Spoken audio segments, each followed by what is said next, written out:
Hello সবাইকে, কেমন আছো তোমরা সবাই? আজকে অনেক দিন পর আবারও ভয়েস ওভার দিয়ে ভিডিও করছি।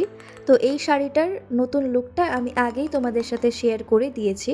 আজকে আমি এই ভিডিওতে শেয়ার করব যে এই শাড়িটা আমি কি করে তৈরি করলাম।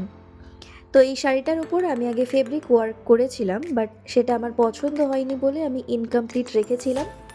তো অনেক দিন ধরেই ভাবছিলাম যে এটাকে কি করে ঢাকা যায় বা কি করে নতুন একটা লুক দেওয়া যায়।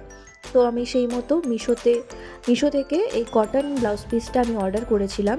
এরপর সেই পাড়ের মেজারমেন্ট অনুযায়ী আমি সেই ব্লাউজ পিসটা কেটে পাড়ে ফেব্রিক গ্লু দিয়ে প্রথমে আমি অ্যাটাচ করে নিই। তো যেহেতু আমি মেশিনের কাজ জানি না, সেহেতু আমি হাতেই এটা সেলাই করছিলাম। যেই লেসটা আমি কিনে এনেছিলাম সেটা আমি হাতেই সেলাই করে নিয়েছি। এই কাজটা শেষ করতে আমার ২ দিন সময় লেগেছে।